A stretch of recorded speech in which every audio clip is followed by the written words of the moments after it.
Are you looking to fine-tune? Whether for your business, your job, your team, or yourself.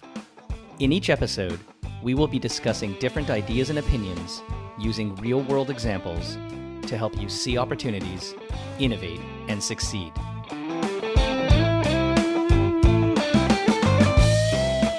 Hi, it's Corby Fine, and welcome to Fine Tune.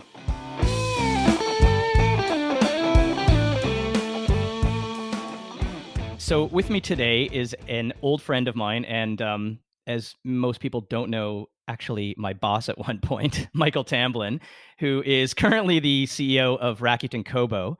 Michael, welcome to the podcast today. Corby, thanks so much for having me. I was doing the math, trying to figure out how old I was, and I used the decades count of 2 decades ago when we worked together at an interesting little startup back in the day when, startups were stealthy and had multiple pivots before they figured out what they were actually doing for a living. Absolutely. And one that didn't quite survive to, in the wild. So if they say that, failure is an important part of growth, we got it covered. So you entered that startup having spent some time in the publishing industry, and then your career kind of took you back to your passions. And I remember talking to you back in the day of some options you had and the path that you took, but you ultimately landed at Kobo, which many of the listeners will know as at the time a great ebook platform. Running content, I think, was the sort of first thing you did there. Mm-hmm. Is that right?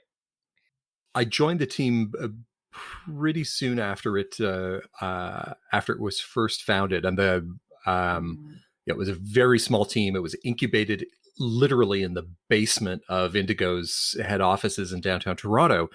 And after whacking an app together, Mike Serbinas, who was the founding CEO, realized that he needed someone to deal with all of these authors and publishers who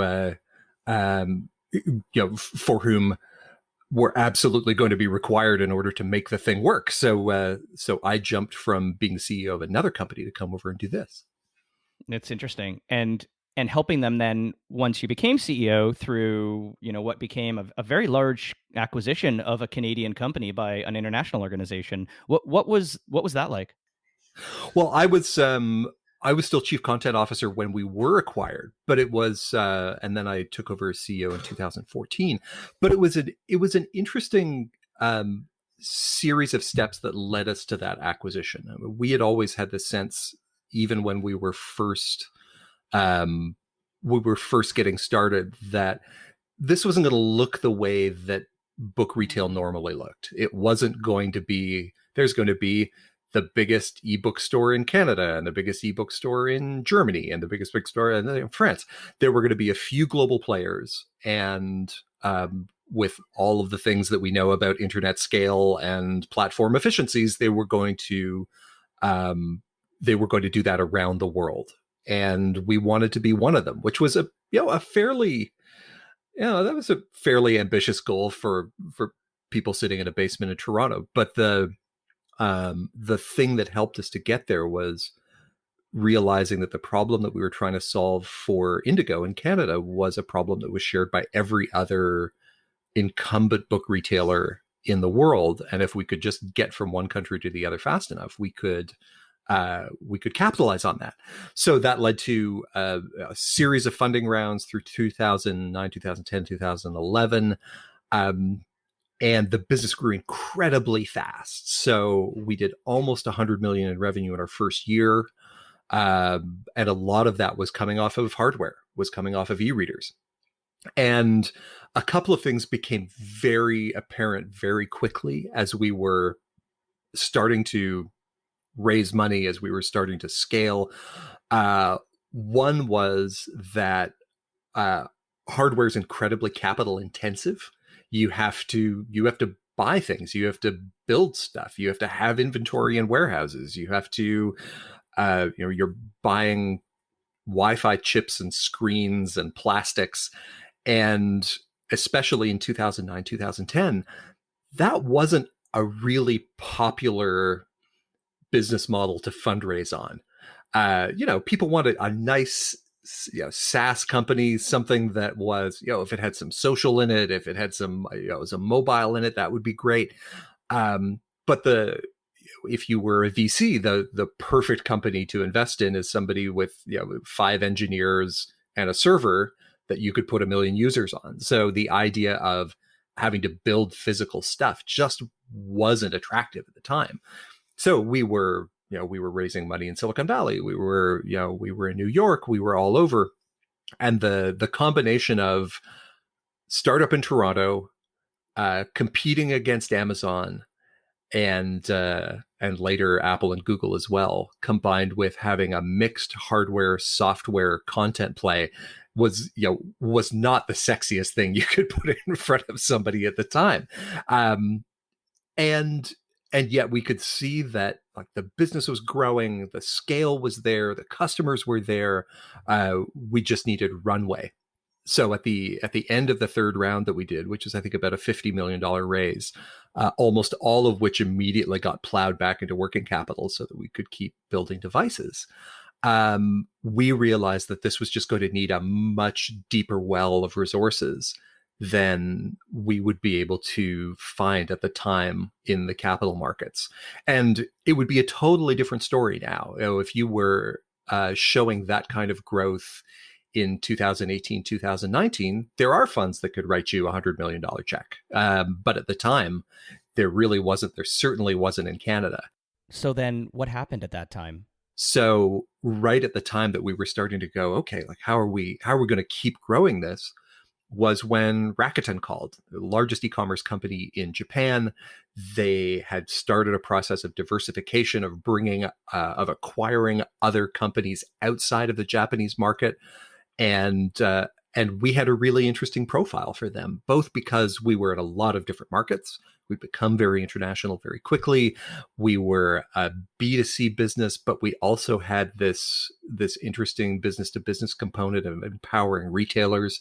And that was very much part of Rakuten's founding DNA in Japan. They were essentially built as a marketplace.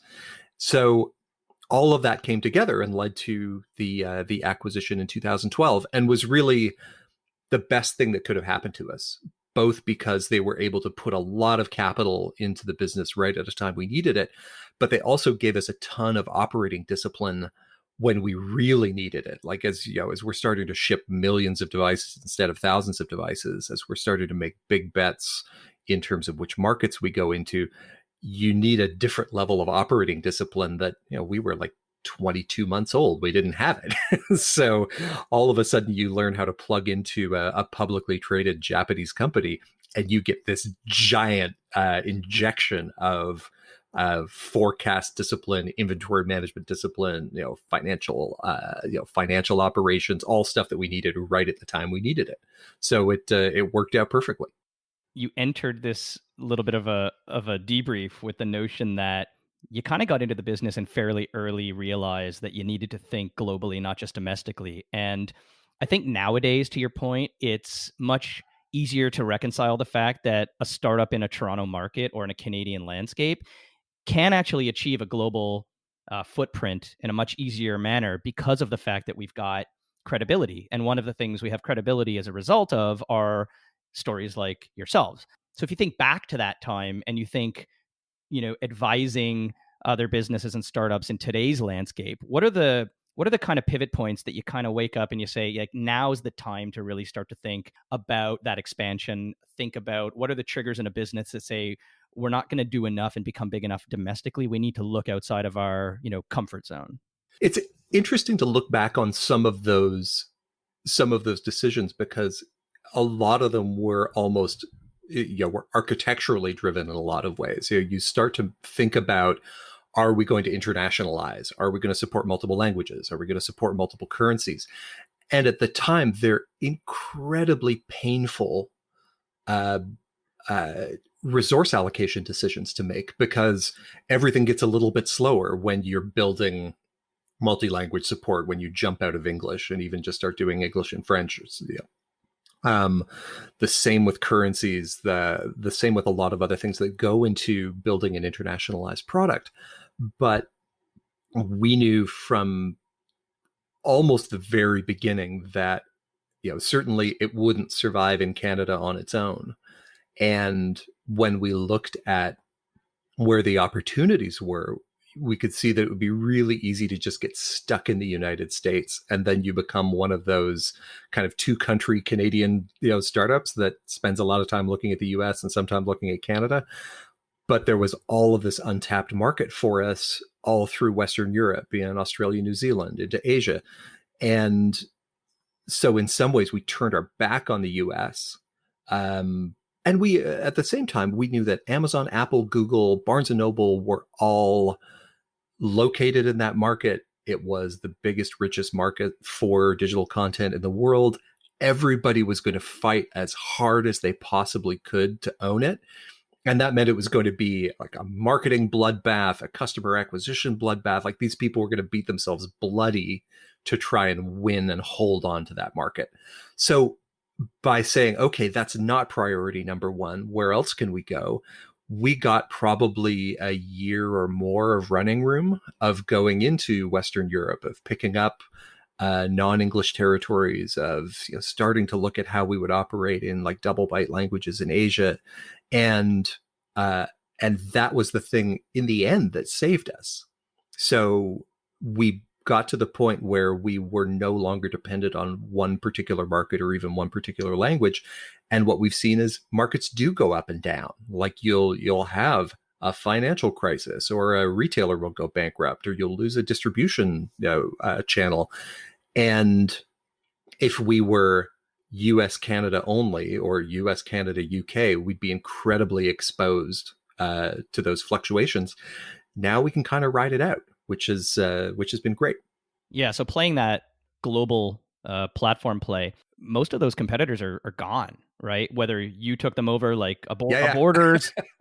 I remember vividly, taking a plane down to New York for business trip or personal weekend, and literally every 5-6 blocks there'd be a bookstore, and now you can't find one. You guys absolutely, in some regard, created markets, but on the other hand, were part of the natural consumer behavior shift that ultimately, in some regards, I'm not going to say killed a market, but changed a market in terms of the way in which the physical book was distributed. Yeah, it's been interesting because the book market is probably the only media category that's gone through a digital transformation without completely tipping over and getting fundamentally reinvented. So you look at music, where the economics of the whole business got completely inverted, first by piracy, then by streaming. You look at video, kind of same thing happened, like a complete disruption and reconfiguration of players. And books weren't quite that bad, which is interesting considering the players that are involved. I mean, you have Amazon, huge disruptor. You have all of these incumbent bricks and mortar retailers, and you would think, okay, this thing's going down. But instead, what happened was, for a bunch of different reasons, books as a format proved to be really resilient. And so where we have seen, the music label business looks completely different now than it did 20 years ago. All of the same publishers are still there. They're still in business. They're still making money essentially the way they have. They've been able to assimilate digital into the mix without really rocking their internal P&Ls. And even like small format independents, up until we got into the current crisis, have been able to come through okay if they had a good market niche in a particular neighborhood. But one of the reasons for that is that we, as we were starting Kobo, looked at this as, one of the advantages that we could have was, what if we partnered with these retailers and used them as the way to promote the service? So by buying Kobo, you are, if you're an Indigo fan, you're supporting Indigo. If you are somebody who loves, the French bookselling chain Fnac, this is the way that you can continue to support them while buying books in digital, if that's what you want to do. And that both proved to be an incredible way to get retail distribution, to get access to the most valuable customers that we needed. Like, where's the best place to go and find potential ebook customers? You find them in a bookstore. Like, it's not rocket science. But what was great about that particular strategic decision was it was the one place that our competitors couldn't go. So I like to say we only have three competitors: the largest e-commerce company in the world, the most profitable hardware manufacturer in the world, and the world's most powerful search engine. Like, it's no big deal. They're three small companies. So how do you compete against that? You have to go somewhere that they, by the nature of their DNA, can't reach you. And the place that we found was through these partnerships with existing bookstores. So I'm not really sure that everybody actually understands all of the economics of how this business work. And when you referenced the music business, the other publishing angles like magazines, I haven't held a CD, and I haven't bought a physical magazine in I don't know how long, and yet the book business is really interesting to me because it's maintained optionality. Like Mm-hmm. nobody presses CDs. Now, I do have a vinyl collection, and that's a whole other nerd out conversation we Right. can talk about later. But that's like repurchasing stuff that I gave away years ago for nothing, and that was like silly of me. This is I still have a choice. I can buy a book, and yet I'm using a digital distribution channel to get it Yep. because there's no more physical places to go buy them as much, or I'm choosing to read it and consume it on a different device, which happens to be a digital content play on a reader, whether it's my Mm-hmm. phone or my tablet or my computer or something specifically designed for that purpose. So it is an interesting play. Maybe talk a little bit about, in general sense, the overall business, because there's the purchase of the actual content. Two is there's the device, whether it's dedicated or not. What are the other aspects of this business that maybe the average consumer doesn't really know about? So what I love about this business and why I've had so much fun doing it is that it's a bit of an encapsulation of all of the most interesting things in e-commerce in the last 10 years. So it's yeah it's existing on mobile devices and on tablets, but it's also happening on dedicated hardware, which we then have to build and design and manufacture and ship around. It's happening in an e-commerce context, so people are coming to websites on browsers or on devices to discover books and buy them. But we're also engaging with customers in physical retail. Like, that's often where they're discovering us for the first time. So there's a big B2B component that has us integrating with a website like Indigo's or WH Smith's in the UK or any of the other retailers that we work with. So for us, we've got a big focus on the consumer and on reading behavior and how do you make a reading experience great. We have this design and manufacturing side of how do you make really compelling hardware that are going to keep people reading and make them read more often, and a ton of back office scale and integration so that you can plug into and power all of these different retailers all over the world. And then so it's those compounding factors of doing all of that, doing it in 150 countries, doing it in 12 languages, that make it really interesting. On kind of the economic side, we have, on one hand, selling ebooks. Ebooks are cheaper than physical books, so it's a big volume business. We have to have a lot of customers. We have to recognize that when we get someone, we don't get all of their book purchasing. We usually get some of it. So people who are, unlike the CD example you gave, most people who buy ebooks are still also buying print books at the same time. Like, they may be buying print books for their kids, or they may be buying art books for their coffee table at the same time that they're buying like mysteries and thrillers for us that they're going to be reading on their phone or on a device that we've sold them. There's all of that happening at the same time that we're in the bare knuckle business of building consumer hardware and selling it through retail, which is its own exciting set of challenges. Yeah, you're really in an interesting spot within this whole world of media and content fragmentation, both the specific vertical and content set, and then the role you play as someone on both sides of the distribution and hardware, as well as the distribution and the actual content itself. Mm-hmm. It's an interesting place, but I still think and I'll bring it down to the average consumer. I think the average consumer still thinks of Kobo as a reading platform, and Yeah. yet with all kinds of new content formats, podcasts, YouTube, these very niche specific B2B sort of business collateral. Do you see Kobo possibly changing or has it already begun to change to be more than a source of what I would call, entertainment and sort of pleasure reading, learning, education, to become more of a platform where people, businesses, brands can look at it as something that they can build on? They can build scale, they can build relevance, they can build revenue and livelihood. And are there any examples of adopters that are taking advantage of it in that way? It's an interesting question because one of the I think one of the things that people often underestimate with, especially with e-commerce platforms, is how much the opportunity and the economics are bounded by customer acquisition and the kind of customer that you get.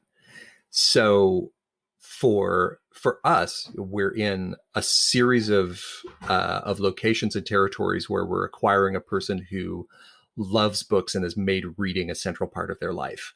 And so when you start to look at market adjacencies, it really does become a question of what does that person want to do? Because if you want to do something else, you then have to go and acquire a different person at a different price with a different set of economics attached to them. So that's the dimensions that we started to look at were, okay, we have this customer who loves reading and they read a lot. So we have customers who are buying 3 books a week and reading them and then moving on to another 3 books a week. So we effectively have all of that person's reading time covered. So the next question for us becomes, are there other available pieces of time that we don't have access to yet? And when we do our market research and we look at how those people spend their days, we see, okay, well, we don't have time. We don't have your time when you're in the car or when you're doing housework or when you're going for a run or you're at the gym. That's what led us into audiobooks was, okay, here's a way that we can continue that engagement with that customer. We can get access to those other blocks of time that we don't have available and kind of keep going and keep that reading experience happening. When we start to extend too far out from that, we then end up in a different customer segment that usually means we have to go and find a different person. So if we were going to go into music, for example, or video, for example, the Venn diagrams of those customer bases don't line up perfectly at all. So then you have to go and figure out, well, how do I market to a music consumer and try to bring them in when it's already another incredibly competitive market? But from the perspective of how do these things get used as platforms, one of the things that was the biggest eye-opener for us, and it started fairly early on, was realizing how much the book world and the publishing world changes when you take physical product out of the mix. So, within the first couple of months of starting up, we had the first email come to us from an author who sent us essentially a Word document and said, here's my book, can you sell it? And we got, I think, an intern to make a cover in Microsoft Paint or something like that and stick it on and start to sell it. And then, the next week it was 2, and the next week it was 10, and the next week it was 100, to the point where we actually had to start building tools and systems around it. So now we have a service called Kobo Writing Life, which is our self-publishing, independent publishing platform. And what was originally built because we didn't know how to handle people that were coming in with one book at a time has become a major disruptor to the industry as a whole, because now in Canada, 1 in 4 books that we sell isn't coming from a publisher anymore. It's coming direct from a person who's decided to write a book, produce it, edit it, design it themselves, and then bring it through this distribution platform to meet the 37, 38 million customers that we have. And that's new. There used to be all of these gatekeepers in between. You would have to get an agent. The agent would have to find a publisher. The publisher would have to sell the book into a retailer. And that meant that the number of books coming out every year was incredibly small. And now it's a river. And what I think no one was prepared for was how quickly that segment would professionalize. So as soon as you get enough sales that you're starting to make some real money, you then go and you hire an editor and you hire a professional designer. And we can put those titles next to a book that's coming from a major publishing company, and you can't tell the difference. And at that point, it really is a disruptor, because then it's a fight for eyeballs and attention between a very big company and a book coming from, you know, an individual person that's indistinguishable.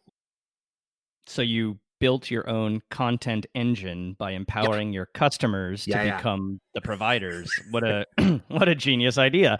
And so I guess from a brass tacks perspective, I run this podcast to help people and businesses, trying to fine tune themselves. And so you're telling me that there's an opportunity for me to actually figure out how to now self-publish Yeah. a nonfiction book around the same topic, and I don't need the professional experience, the editorial experience. There's a channel developed within your platform that can help me essentially become something that I had no notion that I could do before. And I think most importantly that they're like, you still have to be good at writing, you still have to edit it yourself, you still have to like find a way to package it to make it look professional, although we have like services we can direct you to help you with that. But the most important thing is that you can find an audience that previously was really hard to access and is now incredibly easy to access, because there's been an evolution at the same time in terms of how books are discovered. So, you know, we've gone much more into a world of kind of a combination of human expertise on one side and algorithmic recommendations on another. That book gets surfaced to a lot of people who we have a pretty good sense are going to find it interesting. And so that question of, well, how are people going to find it and how are people going to know who I am is very different than it was 10 or 20 years ago. So yeah, you should absolutely write a book and you should get it on there. And what's crazy is 10 years ago, you probably would have had to write a romance novel or a science fiction novel to, you know, to have that get any kind of traction. But that world's opened up to the point that now people are putting, you know, their business books and their travel guides and everything else in there too, and they're selling. Without Fabio as a model on the cover. Or with Fabio. Or How to Build a Podcast by Fabio. That's right. All right, I think we found our niche. So, okay, a couple of quick round over questions for you. Ready? Phone, tablet, laptop, physical book, e-reader. Go. At home, e-reader. On a plane, e-reader. When I'm like stuck in a lineup, phone. Running, audiobook on phone. Caught me on the audiobook. Like it. Ha. Question 2. Fiction or nonfiction? When I am under stress, it's the trashiest fiction I can find. Like I go right to the bottom and I love it. When I've got a little more mental space, I either go deeper into literary fiction or I go into nonfiction. And then it's biography, history, politics, and science. I've become a huge fan of astrophysics lately and Neil deGrasse Tyson, and I don't understand 72% of it, but man, is it fun to try and figure it out. Excellent. And the third question, what's the best book that no one knows about? Oh, wow.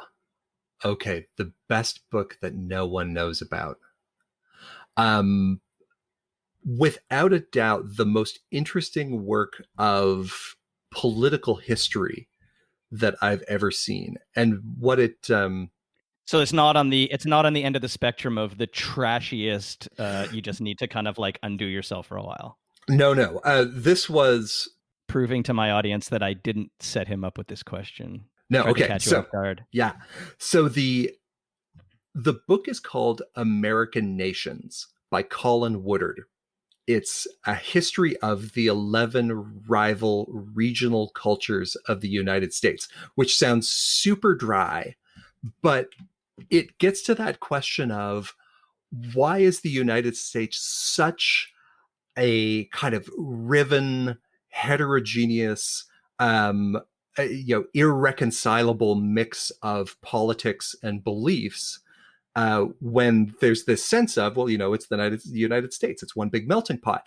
And he goes back through the history to show how successive waves of immigration and different groups of people coming from different parts of the world and then settling in different parts of the United States created very different senses of what civil society was, what the role of government was, what level of interaction and engagement in the public sphere is good or bad. And then you fast forward that through to today and you get, why do we have red states and blue states? Why do we have swing states that seem to go back and forth? Why, when dealing with a health pandemic, does the word bipartisan even matter? Exactly. And so all of that, when you look at it from the outside and try to look at the US as one monolithic culture, makes absolutely no sense. But when you look at it as, we had a group of people who came in as Quakers into New England who prized above all things the idea of a cohesive local government that people were participatory in and a sense of engaged civil society. And then you have stretches through Appalachia that were essentially indentured servants who were able to finally leave the farms and wanted to get as far away from people in power as possible, and wanted to be as independent from those people as possible. You get a very different political mix across the country. Fascinating, super well written. I like a great engaging read, but you just come away with a different lens on how to look at a whole country. It's cool. Michael's pick for the day. There you go. That's awesome. Yeah. Thank you.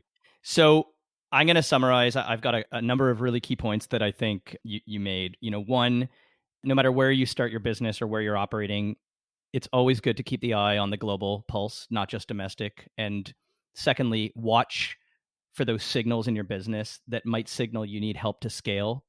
And don't always think about the traditional angles, the traditional routes, and the traditional paths as to what that means. It's not always going to come from Silicon Valley. It's not always going to come from your friends and family. Sometimes it's on the other side of the world in a business you never even thought to look at, which is a really great story of the art of the possible. And I think if your problem is ultimately shared by all of your competitors, whether it's locally, internationally, on a global basis, and you can help solve for that problem first, there are untapped opportunities to help your competitors, to change the market, and to ultimately be the leader and the most successful in that. So don't be afraid to go and try and solve a universal problem as opposed to something that you yourself are facing. And I think we've seen the outcome of that with your, the story of Kobo ultimately becoming the infrastructure partner for so much of the actual industry itself, and helping other businesses find ways to create relevance for themselves. So, really great tips. And I think no matter whether you're a small or a large business, there's something to think about within those experiences. If I would add one more thing, it's don't be afraid of lack of expertise in an area. We went into the hardware side of our business. No one in the company had ever built a device before. We thought it would be an important part of being able to find customers and project ourselves out into the market. We knew the need was there, and we figured it out as we went along. And a lot of that was down to the culture that was started by Mike Serbinas, who was our founding CEO, and also having a lot of people on the executive team who had all been CEOs somewhere else. There was this sense of, usually you don't know everything when you start, and you figure it out as you go. And that ended up being something that we still tap into today when we're trying to figure out whether we can jump into something new. That's great. And thank you for adding that. So again, with me today has been Michael Tamblyn, CEO of Rakuten Kobo. Michael, been a pleasure. It was great to catch up. Your beard is longer than mine, so I look forward to seeing you in person soon, and we can have a shave party together. No way, this thing's staying. I've now that I've gone full mountain man in pandemic isolation, I'm never going back. Awesome. Well, enjoy the rest of your day, and thanks for joining me. Thank you so much.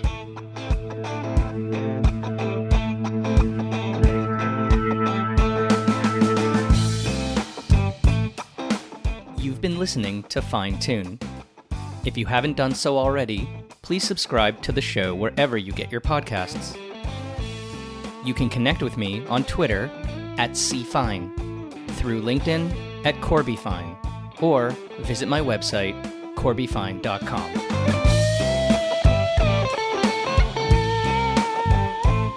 Fine Tune is produced by me, Corby Fine.